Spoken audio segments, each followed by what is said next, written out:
PF knows who we are. Better step up FOB security.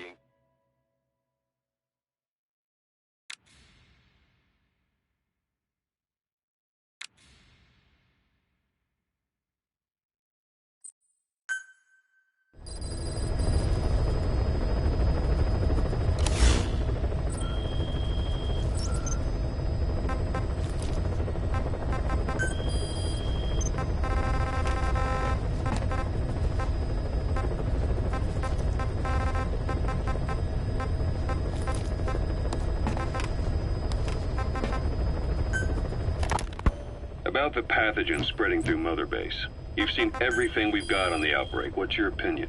Textbook symptoms of vocal cord parasite infestation.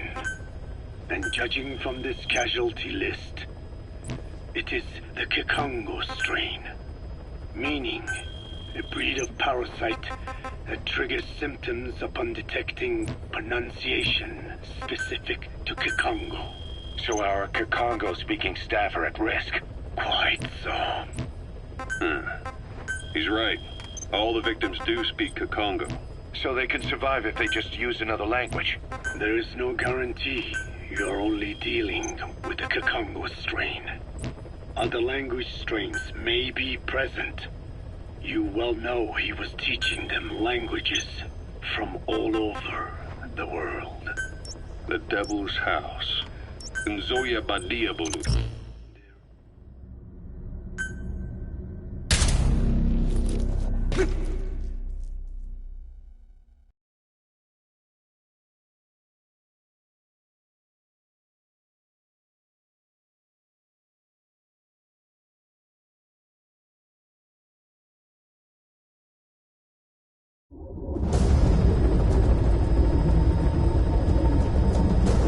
Successfully sneak your way into the heart of the rival PF's FOB, and you can capture staff from them.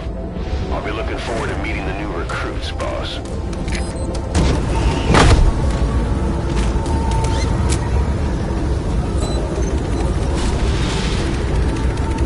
Be careful down there, boss.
Infiltration successful.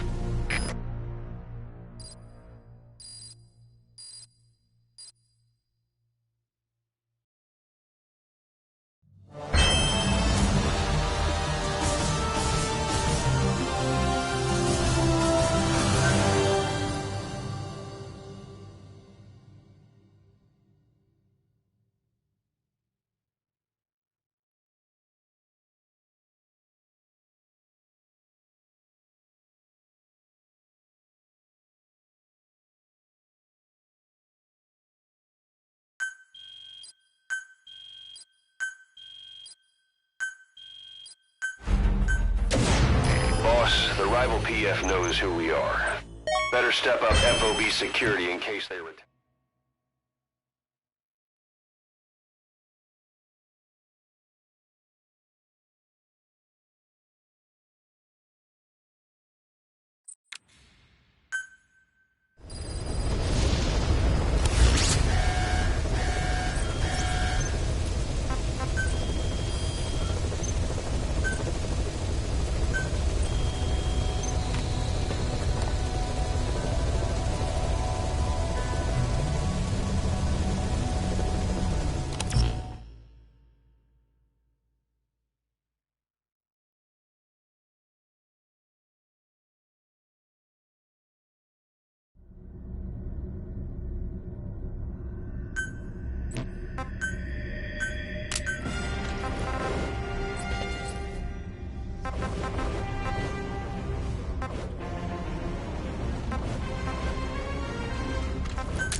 Intruder.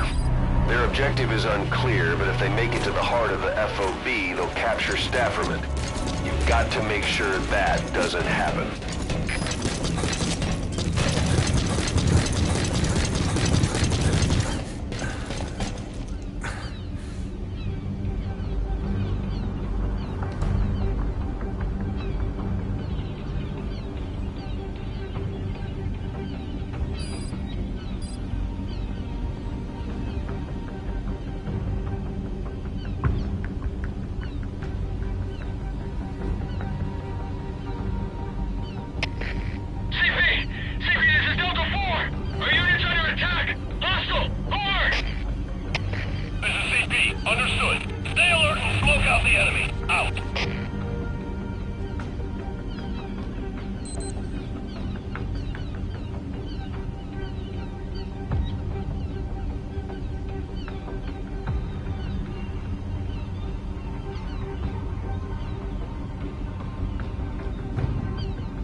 guess they took one look at you and got scared.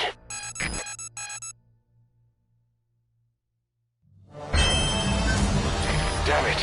A staff member died. Try to be more careful next time, boss.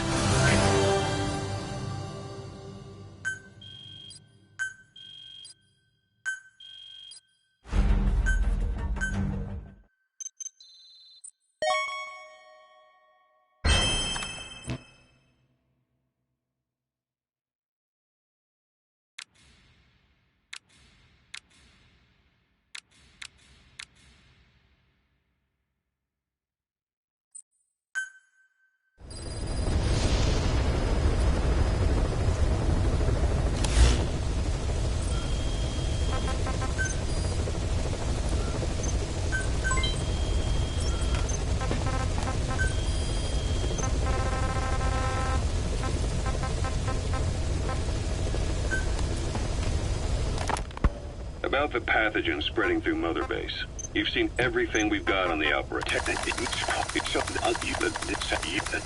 Wolbachia. Paris turning and what cremated? Good. Take this sample, grind it to a pulp, and introduce it to the larvae now nesting in the dead. The Wolbachia will multiply rapidly within those larvae. They're soldiers, not some petri dish. There's no the devil's. You well know other language strain that about the pathogen spreading through Mother Base.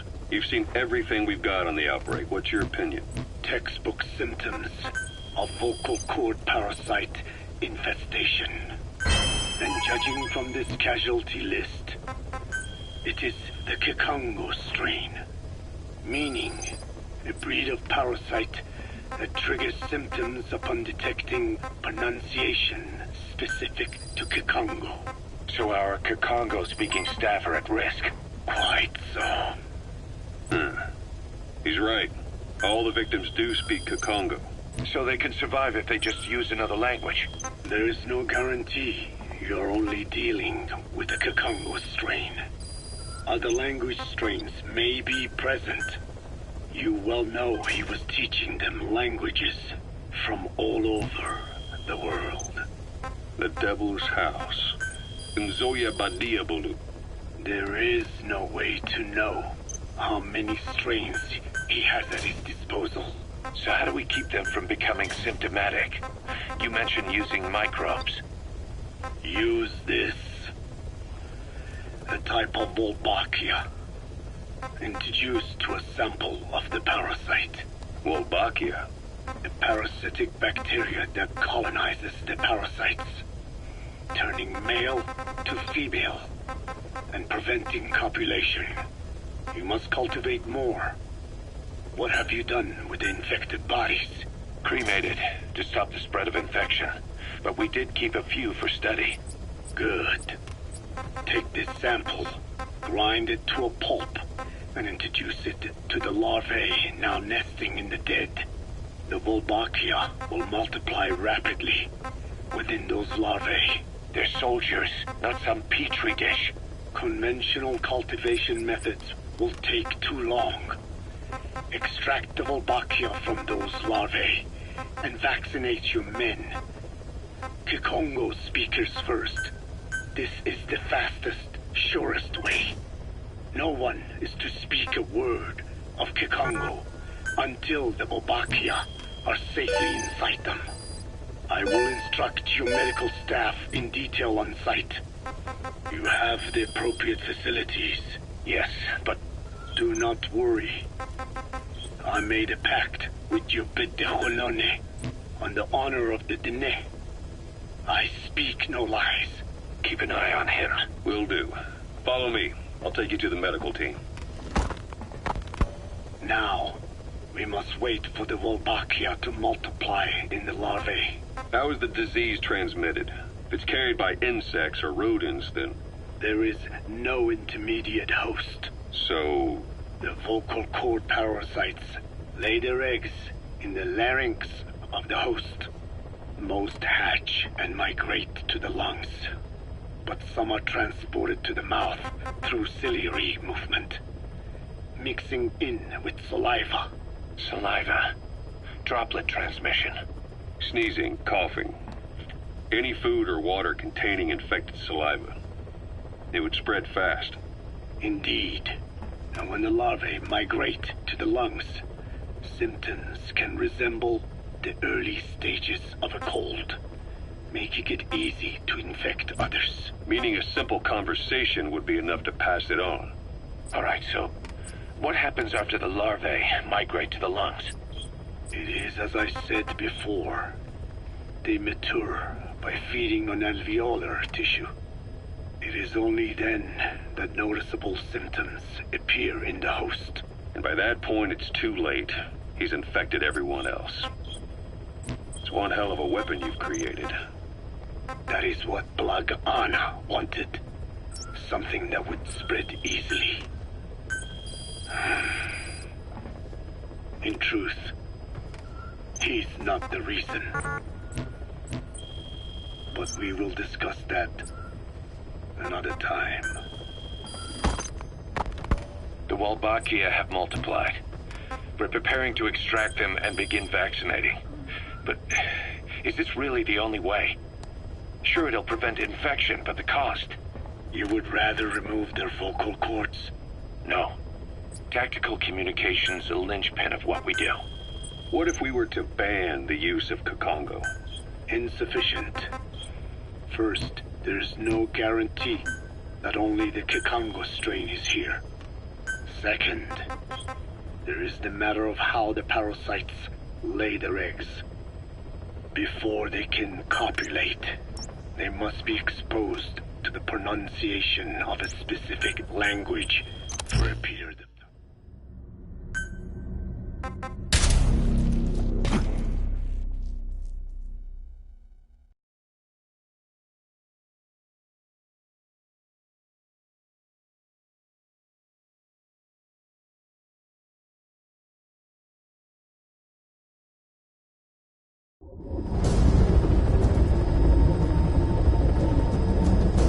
Successfully sneak your way into the heart of the rival PF's FOB, and you can capture staff from them. I'll be looking forward to meeting the new recruits, boss.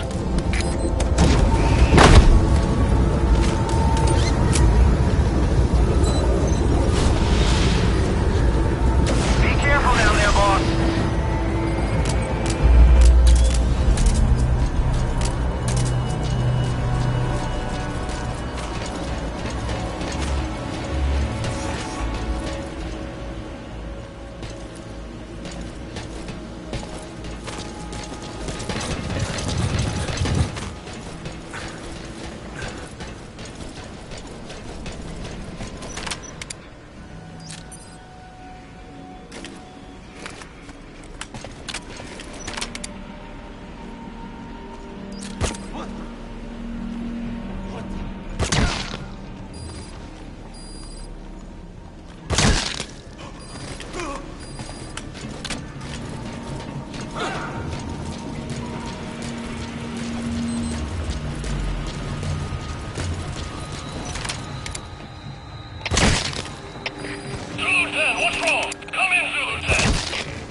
Infiltration successful.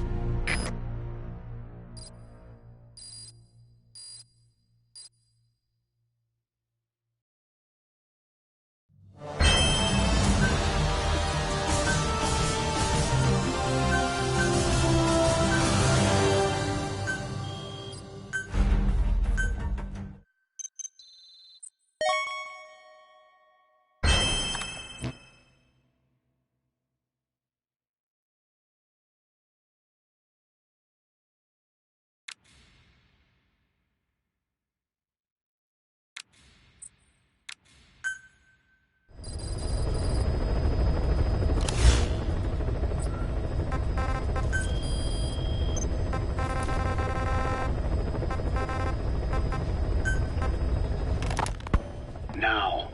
We must wait for the wall back out. Sneezing. It would mean. All right, what happened? In truth, he's not the reason. What I mean? How is the disease transmitted? If it's carried by insects or rodents, then... There is no intermediate host. So... The vocal cord parasites lay their eggs in the larynx of the host.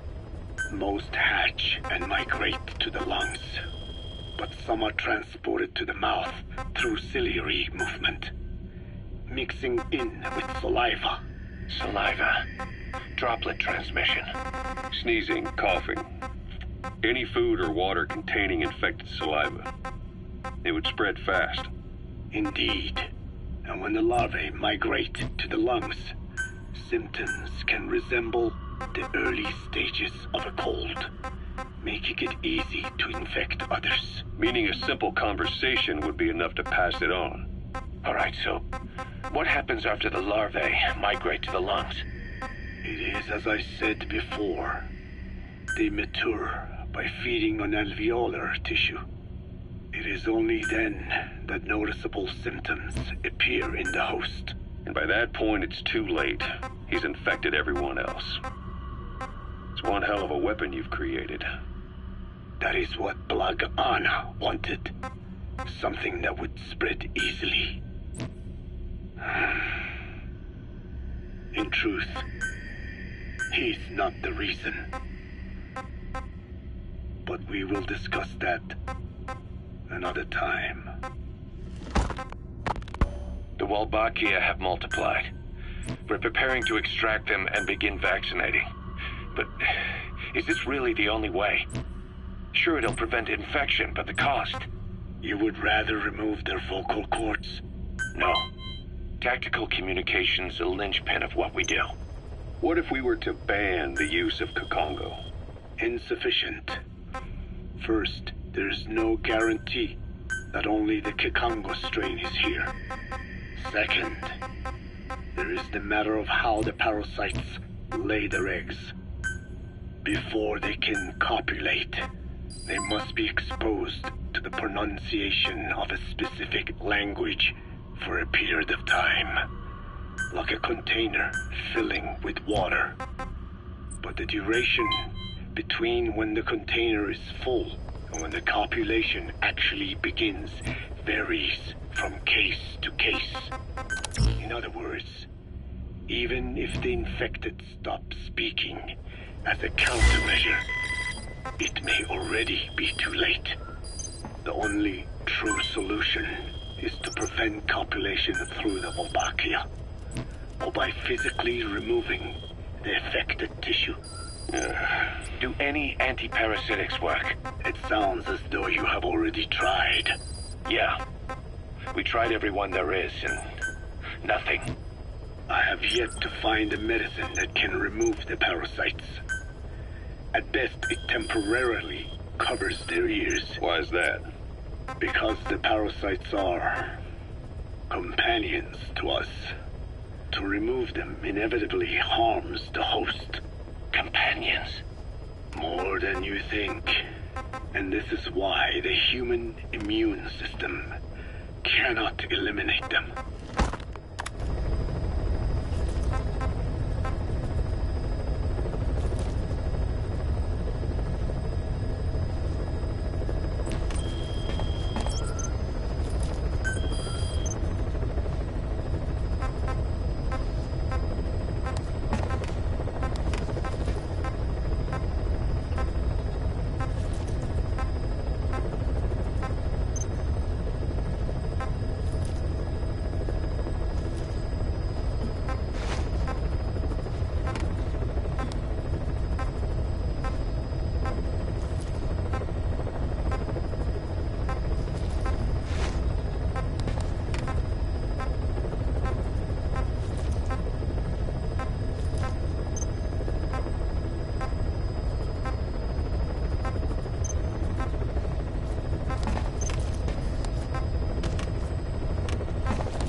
We've inoculated the staff with Wolbachia to keep them from becoming symptomatic. That should also contain the infection. How did this happen in the first place? It has to have been a Cypher spy within our ranks. If this is so, then why the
Successfully sneak your way into the heart of the rival PF's FOB, and you can capture staff from them. I'll be looking forward to meeting the new recruits, boss.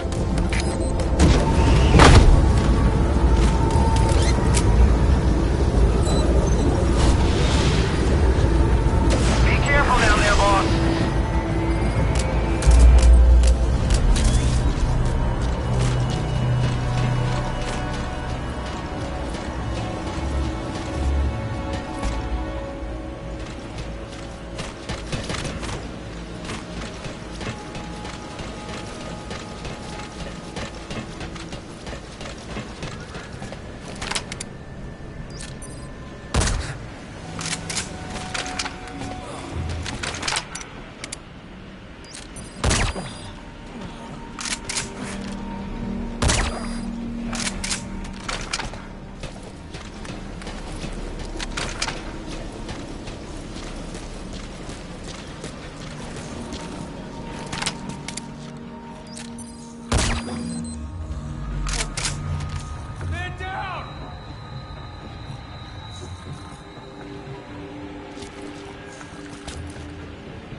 Infiltration successful.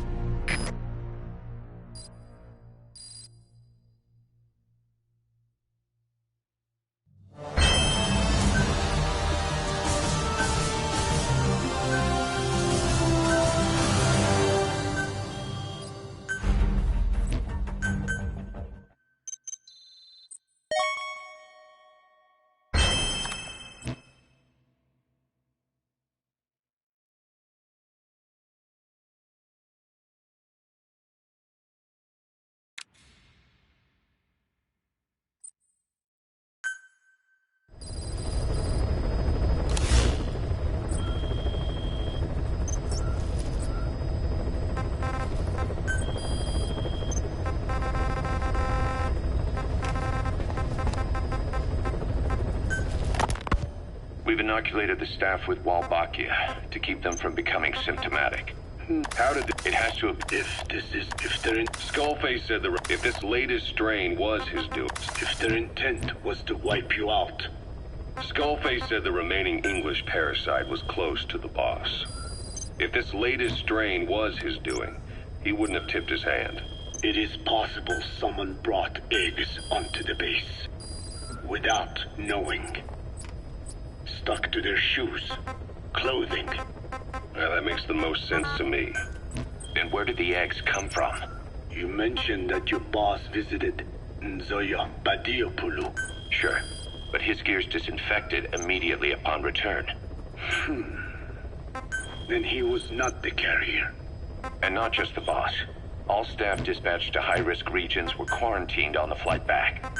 When the symptoms first appeared, we checked and disinfected all equipment used up to that point. Any and all prisoners, soldiers, materials, and animals extracted during missions were also quarantined. So, that just leaves... I have seen children around here. Where are they from? All over. Some were being held hostage at a mine. Then there were the troublemakers at Bwala Yamasa. Bwala Yamasa. Yeah. Their clothes, their things. Did you burn them? They're just kids. We couldn't. And besides, not one of them's shown symptoms.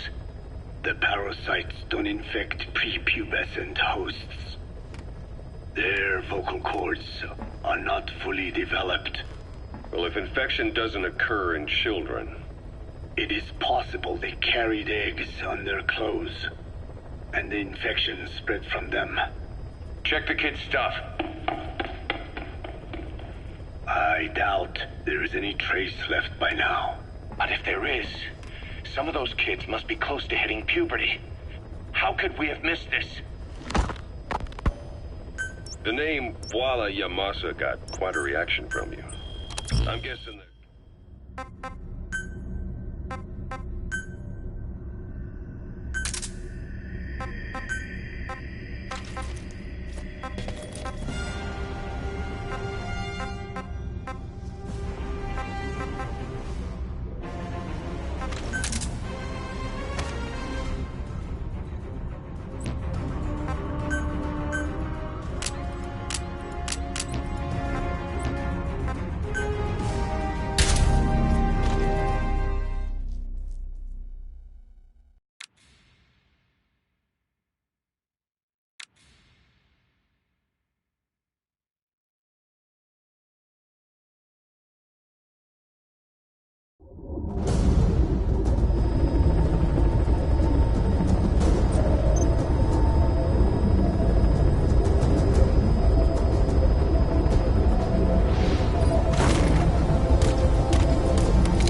successful.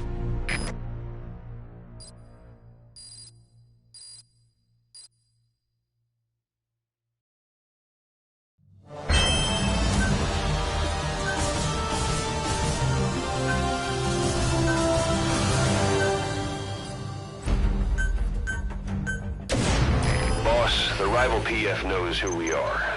Better step up FOB security in case they retaliate.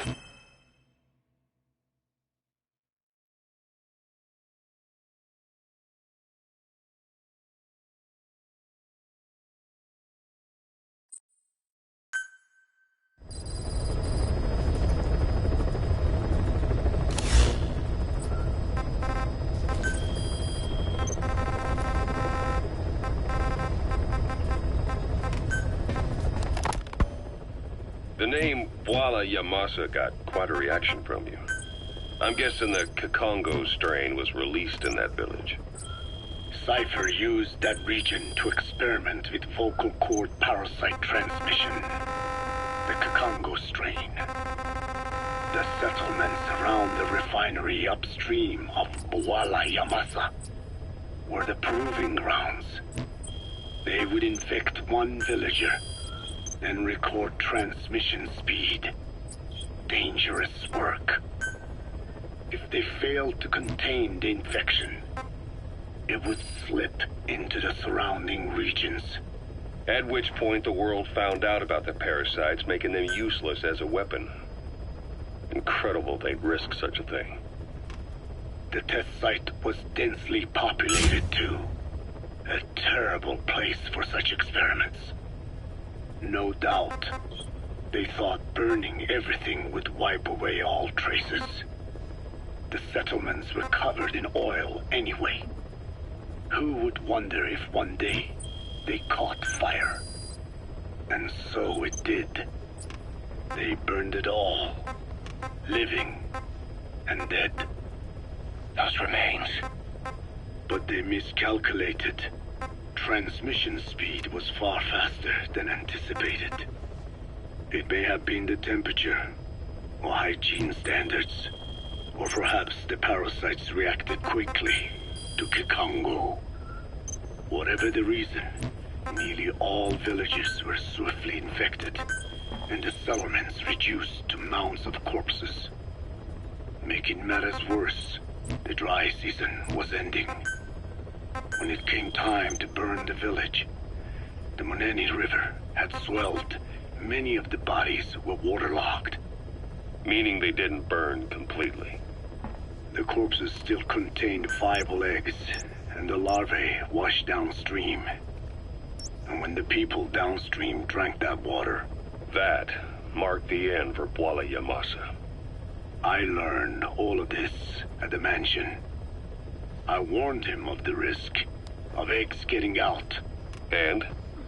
We are prepared for any eventuality. I get it. Putting the oil field back online. The oil leaks, saner. They plan to pollute the river, prevent the spread of infection. But the oil flow was stopped, and downstream the people of Masa village started using the water again. The PF soldiers deployed at the village were locals, spoke Kikongo.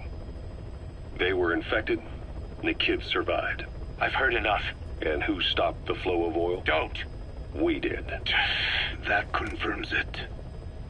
The source of the Kakongo strain infection was Masa village.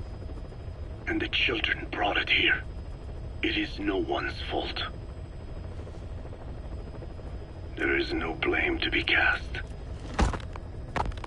The parasites, they were tested in other regions?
successfully sneak your way into the heart of the rival PF's FOB, and you can capture staff from them.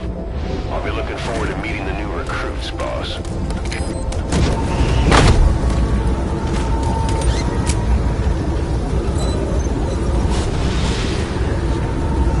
careful down there, boss.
Infiltration successful.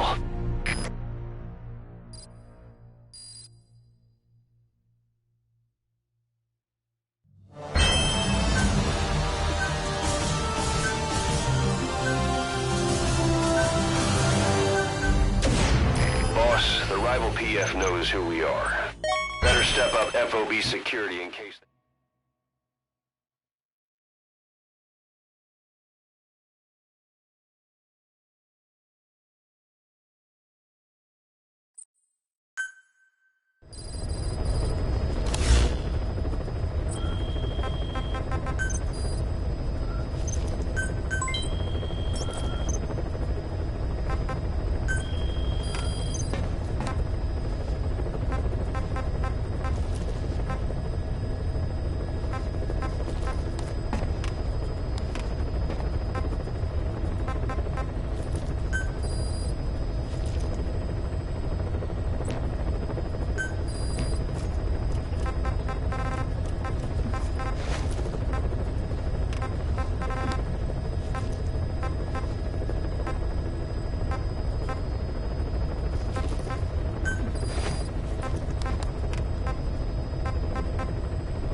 successfully sneak your way into the heart of the rival PF's FOB, and you can capture staff from them. I'll be looking forward to meeting the new recruits, boss.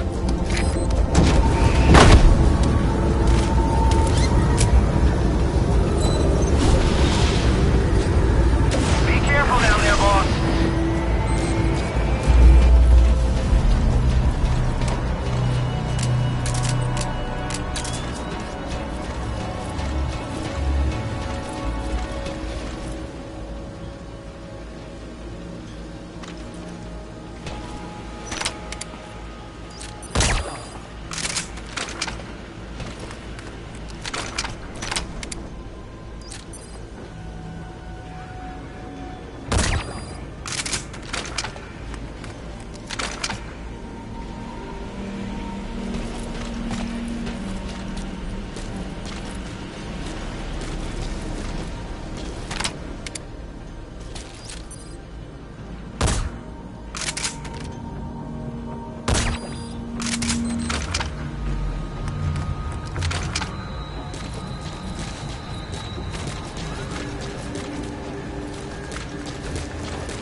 Infiltration successful.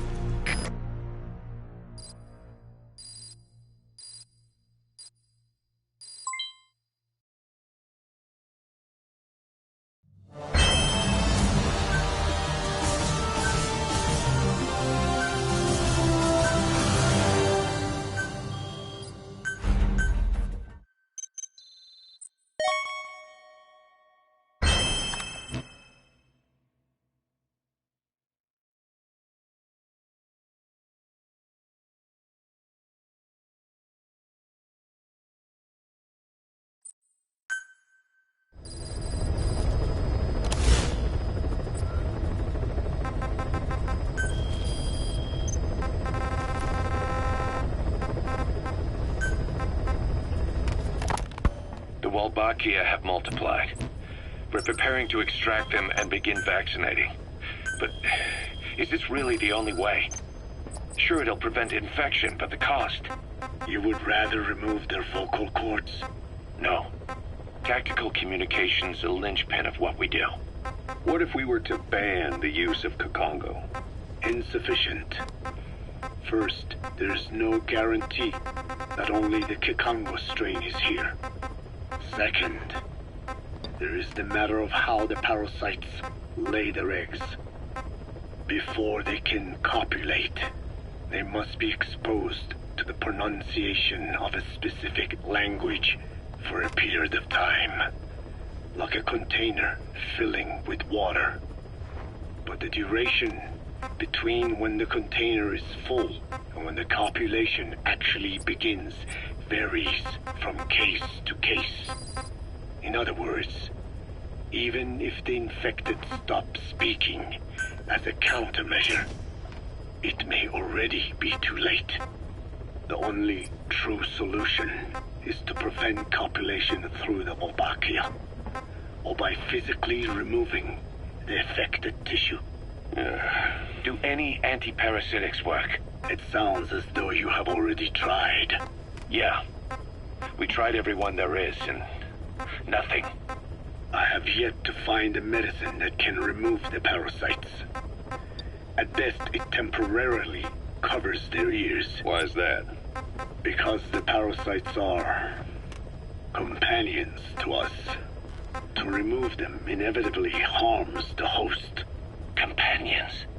More than you think. And this is why the human immune system cannot eliminate them.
The parasites.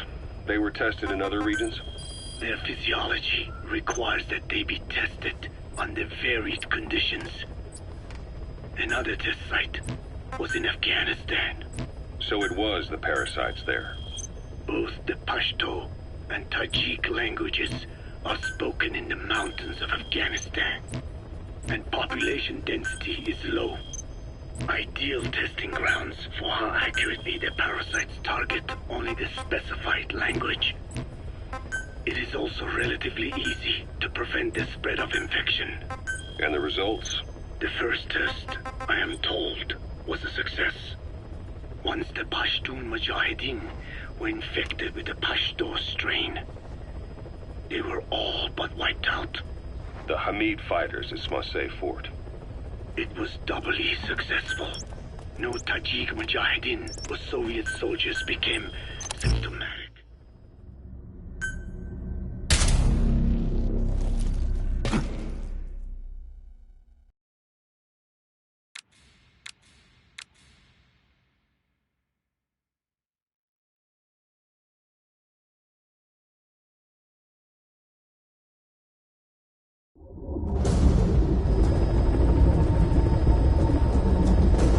Successfully sneak your way into the heart of the rival PF's FOB, and you can capture staff from them.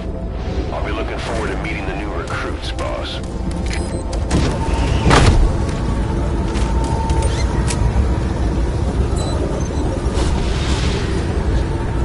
Be careful down there, boss.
successful.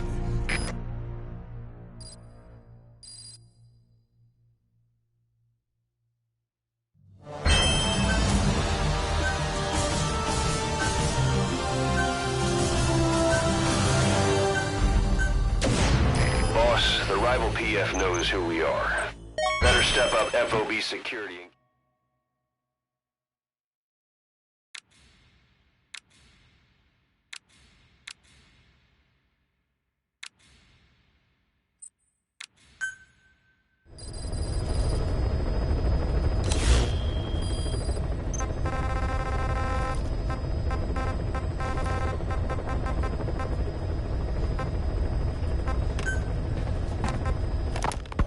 Parasites. They were tested in other regions? Their physiology requires that they be tested under varied conditions. Another test site was in Afghanistan. So it was the parasites there. Both the Pashto and Tajik languages are spoken in the mountains of Afghanistan, and population density is low. Ideal testing grounds for how accurately the parasites target only the specified language. It is also relatively easy to prevent the spread of infection. And the results? The first test, I am told, was a success. Once the Pashtun Mujahideen were infected with the Pashto strain, they were all but wiped out. The Hamid fighters at Smasei Fort. It was doubly successful. No Tajik Mujahideen or Soviet soldiers became symptomatic. So the parasites proved to be effective. What about the second test? Also supposedly a success. A Pashtun village was the target. However, the original aim was to obtain samples of the infected. In this, they failed. And the village? The Soviets enacted a standard scorched earth operation. That must have been the village where Malak lived, before being held captive at La Marjate Palace. Having had more time to think on it, the details shared with me may have been false. They are madmen who would do anything to cover up the truth. They certainly seem to like tossing their problems in the fire. As a boy, Skullface's life went up in flames. Perhaps that is what fuels his fixation with fire. Your Wolbachia stopped the infection all right, but I still don't get it. How can a few bacteria change males to females? I know they're only bugs, but... It is not such a rare thing in the natural world. Many insects and nematodes are infected with Wolbachia. But why? They nest in the cell cytoplasm of the host, even in the egg cells, with the result that the offspring are born infected. Mother-to-child transmission. However, Wolbachia cannot nest in sperm because they do not have cytoplasm. So even a successful infection of a male ends after a single generation.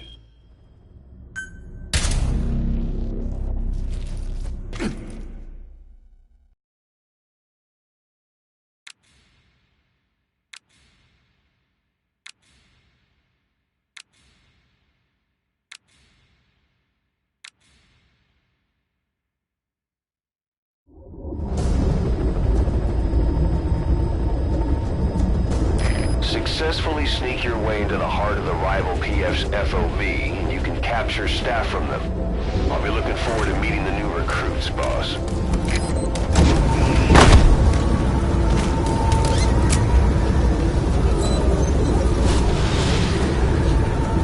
Be careful down there, boss.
successful.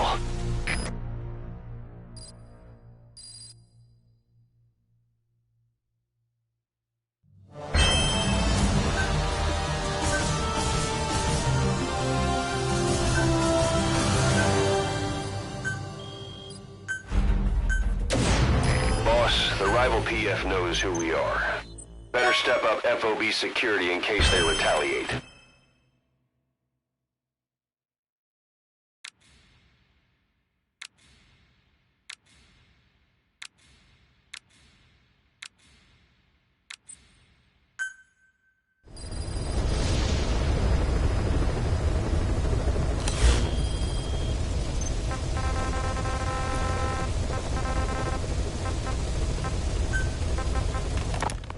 Your Wolbachia stopped being update with Mother did. Real change worked against itself in the monogamous parasites. Just as you said. Then I performed repeated selection of Wolbachia strains until I achieved 100% certainty of male-to-female conversion. creating female-female pairs, unable to reproduce. And you say the Wolbachia affects the host of the host, that is, us, cutting off our means to reproduce? It is almost certain. Of course, we will not turn female. After all, mammals possess no natural gender-changing function. But some Wolbachia strains can cause cytoplasmic incompatibility in the host. Is that some cell deformity? Put simply, it means the altered sperm of infected males kill the female's egg on contact. And that's happened to us? Yes. And yet, what occurs in humans is not just simple CI. To date, there are no cases of Wolbachia affecting humans. The fact that this strain causes this effect, is it the vocal cord parasite's affinity with humans?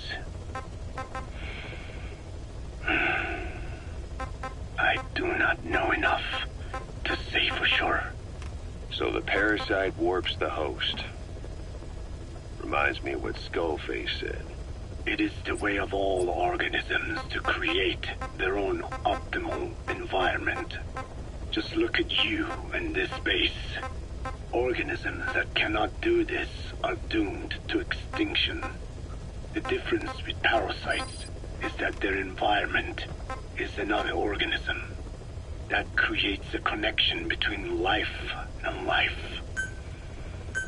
Parasitism, symbiosis, or death. In this way, the host too is challenged to adapt.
So what were they doing at Nzoya Badiabalu? That facility with all the people laid out in rows? The abandoned factory Shibani was held in. It is precisely as you guessed. Black Anna was coding languages into the vocal cord parasites.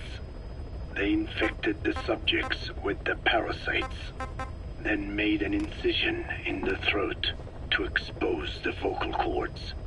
That allowed them to play recordings of a desired language directly to the parasites. And the parasites learn the languages that way. That's some teaching method. I just don't get how a bunch of bugs had the brain power for it. They don't. Do not judge them by human standards. They do not learn as a function of intellect. Then how do they do it? What language the parasites react to is coded into their genes. You could expose the Japanese strain to English for years, and it would never learn the language and react to it. The pronunciation, rhythm, and structure are different. But what about, say, Spanish and Portuguese? Linguistically, the two are very close. Yeah, they're both Ibero-Romance languages. Even so, a Spanish language mating pair exposed to Portuguese will not copulate. Only when they hear Spanish. Only then. And the majority of their offspring will be the same. So it's a literal case of a mother tongue. But if that's so, I don't see how the different strains can be created in the first place. Well, among the many thousands of offspring, there may be just a few that react to Portuguese. You're talking about mutations. Correct. Playing the tapes helps to identify the mutant strains. Those specimens are then isolated and bred with one another. From their children, specimens that react more strongly to Portuguese can again be selected and bred. Repeating this process creates a strain that reacts solely to Portuguese and never to Spanish. Mutation and selection. No different to breeding roses. So you kept increasing the change over the generations, adapting them to languages from all over the world. Must have taken a hell of a lot of patience. More like patience. Just how many died for this? There's something I still don't get. In order to tell which larvae will react to Portuguese, you'd have to let them develop and then see which copulate. That means you'd need tens of thousands of guinea pigs. There's no way you could do that in a facility that small. For normal selective breeding methods, you would be right. But there is a more effective selection method when training the vocal cord parasites. Go on. It is not only when mating that the parasites listen for language. Shortly before hatching, larvae display markedly increased activity in reaction to particular language. The active eggs can be identified under a black light. So the eggs that react to Portuguese are selectively placed in the throats of subjects. So you see, narrowing down strains that react to the target language is an effective process. Though I'm sure that even so, many lost their lives to create the various strains. Taken against their will into that dungeon. There are two reasons for playing the tapes for the parasites. One, to isolate the eggs that respond to the target language. And two, to cause the specimens raised from the selected eggs to mate. I get how the system works. But why do they respond to language before they even hatch? It's not like they can mate from inside an egg. It is because the larvae learn the language before hatching. You mentioned that what language the parasites respond to is hard-coded into their genes, and that they don't have the brain.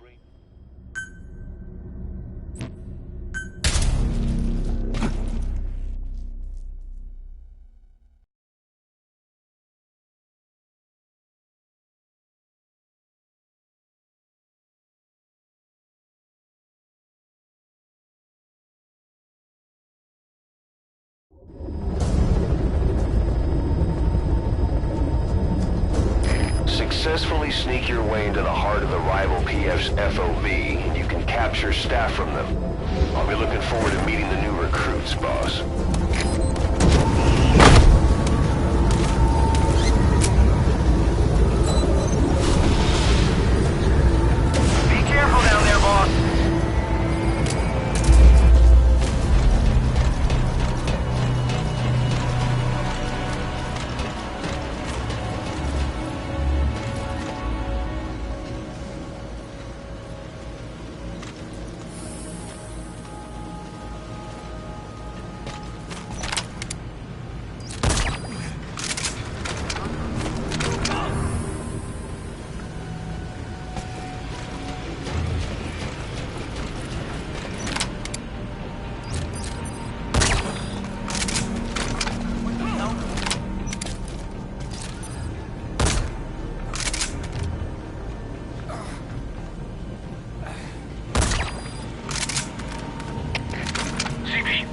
Alpha 2.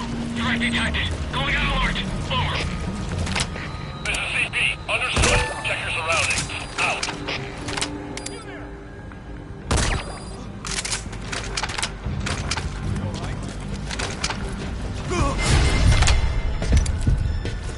Contact!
Infiltration successful.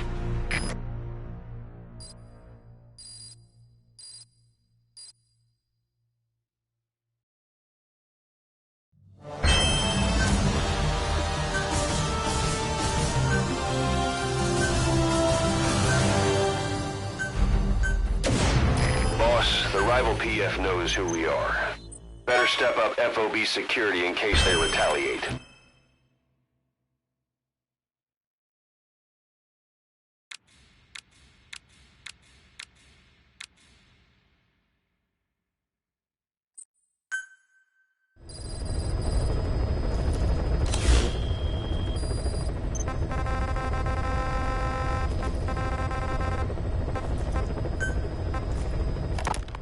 You mentioned that what language the parasites respond to is hard-coded into their genes, and that they don't have the brain power to actually learn a language.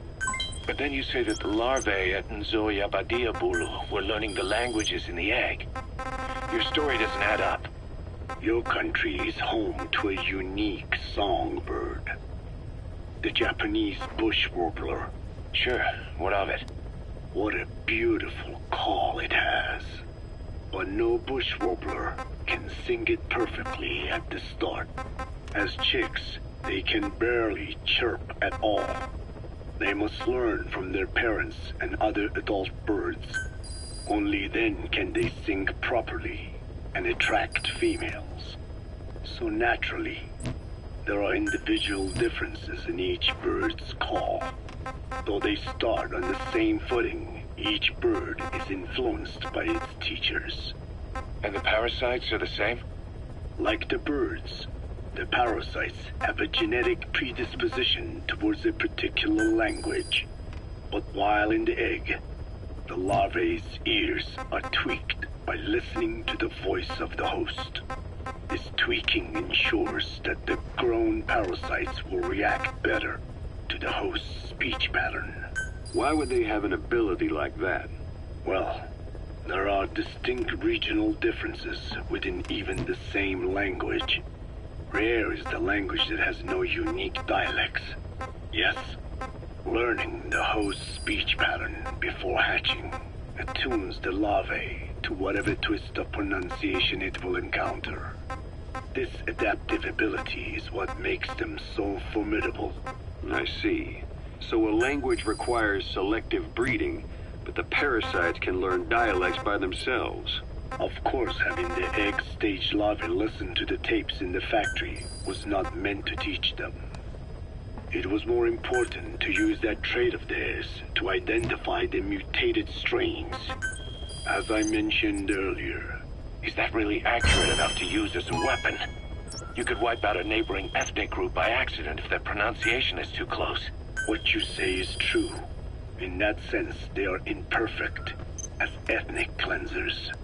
But for his purposes, they are good enough.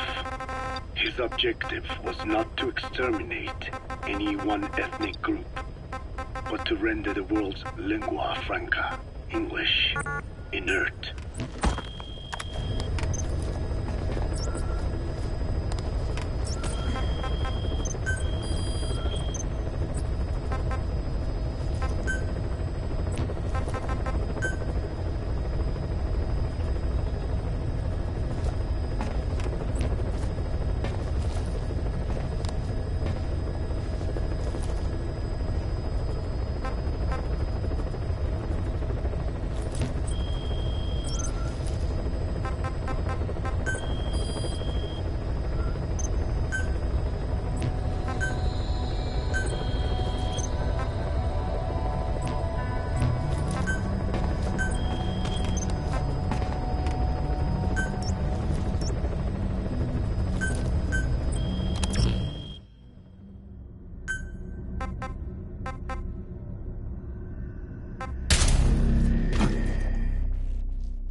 Successfully sneak your way into the heart of the rival PF's FOB, and you can capture staff from them. I'll be looking forward to meeting the new recruits, boss.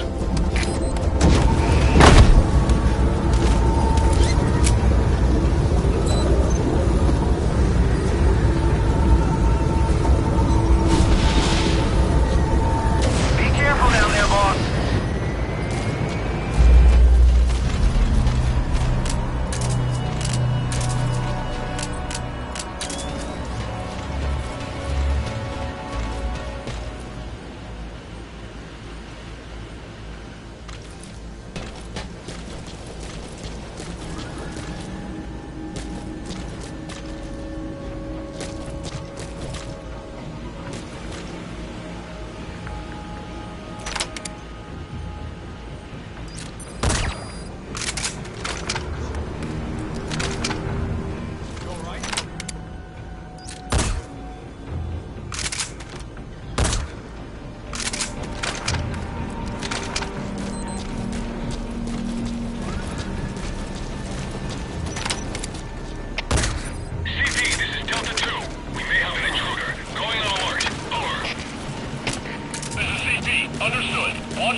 boss. The rival PF knows who we are.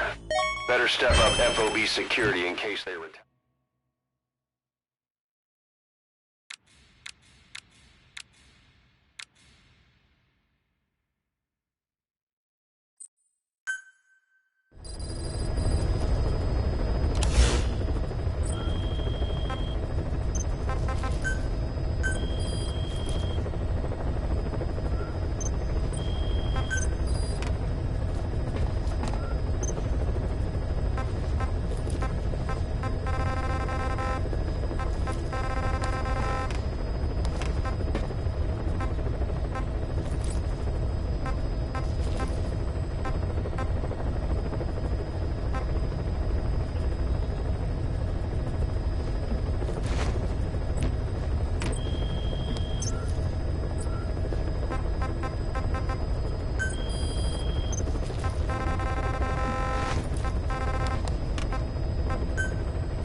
About this OKB-0 Emmerich was talking about. Its location and features match the citadel in the mountains northeast of the Soviet base camp. Built during the time of Alexander the Great, it was left in ruins following one of Genghis Khan's campaigns. Its occupants changed time and again due to war, and it was expanded on more than one occasion. Ultimately, it fell into the hands of the Soviet philosophers. The Soviet army was using it as the headquarters of its Afghan invasion force.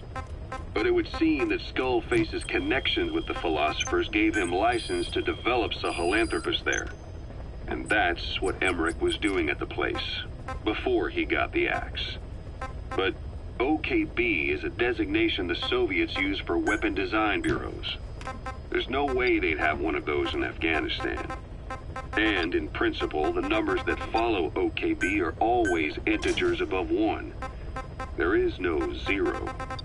Perhaps this was a secret facility of the Soviet and Chinese philosophers dating back prior to World War II. Though it's more likely Skullface just picked a fake name that more or less fit the Soviets' pattern. He doesn't go there often, but he sure as hell won't miss this. They use the heliport on top of the tower for his visits. Start by heading for the heliport. Then wait for your chance to make contact with Skullface. It seems Sahelanthropus's armor is made from depleted uranium. That offers some serious protection. The U.S. military is planning on using it for its main battle tanks, too. Maybe that's where Emmerich got the technology. Uranium? They're using nuclear fuel for armor now? No. What they use for nuclear fuel is uranium-235, which is extracted from natural uranium. Depleted uranium is a byproduct of that process, sort of like the leftovers, I guess. The garbage. Uranium-235 makes up 0.72% of natural uranium, whereas depleted uranium contains only 0.2%. What are the benefits of using it for armor? It's a pretty short list. Uranium's a heavy metal, like lead, meaning it can hold a greater amount of kinetic energy. But it also boasts a hardness closer to tungsten. That makes it an ideal material to use for, say, armor-piercing ammunition penetrators. But it's not the best choice for armor. Its volume is less than that of ceramics, but for an equal weight, you could end up with less protection. So why use it then? According to Emmerich, it came down to him being unable to source ceramics technology from a manufacturer.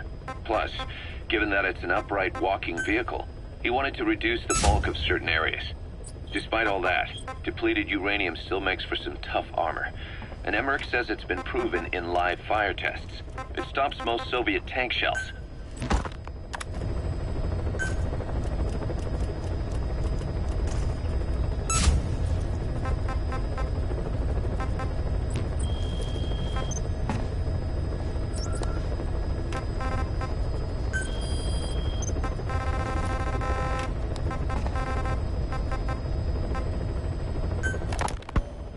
Emmerich didn't go with depleted uranium for Sahelanthropus's armor because of its strength. He had nukes in mind. Exactly. It's meant to use its body as the fuel component for a nuclear weapon. Sahelanthropus uses built-in uranium enrichment archaea to melt its own body and extract uranium-235 from the depleted uranium in its armor. Those archaea perform the enrichment in an extremely short time. The concentration jumps by a factor of several hundred, from 0.2% to over 90%. The end result being highly enriched weapons-grade uranium. Sahelanthropus's body itself becomes a nuclear bomb. Emmerich says if it were to self-destruct, the nuclear yield would be somewhere in the region of 15 kilotons. Since you need about 50 kilograms of highly enriched uranium to trigger a nuclear reaction, that would mean Sahelanthropus contains something like 23 tons of depleted uranium. That's not very much. No, it isn't. That's about what you'd expect to find in a main battle tank's armor. The point is, it can be transported anywhere, even use its conventional weaponry on the battlefield, and the international community will never suspect a thing.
This is our home.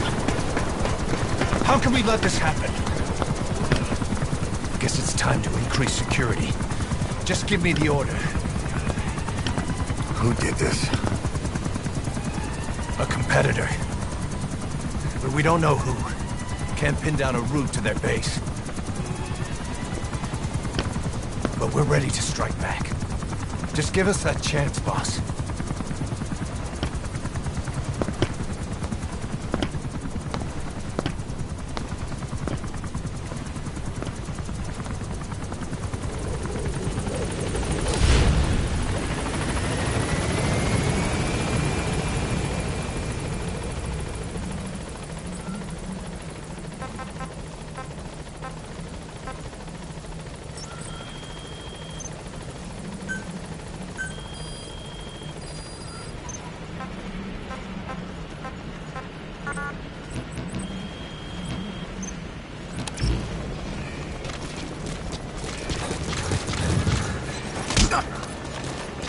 Thank you, boss. Boss! Boss!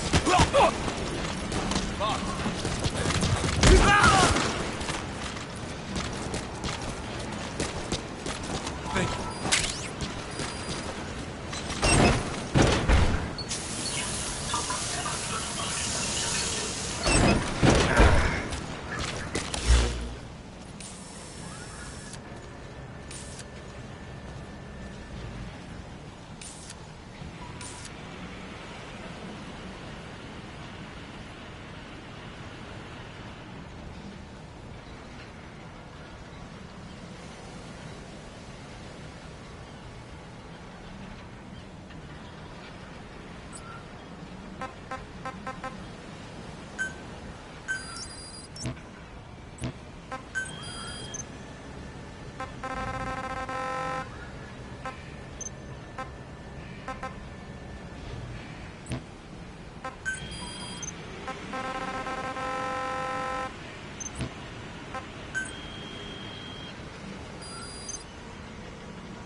come in.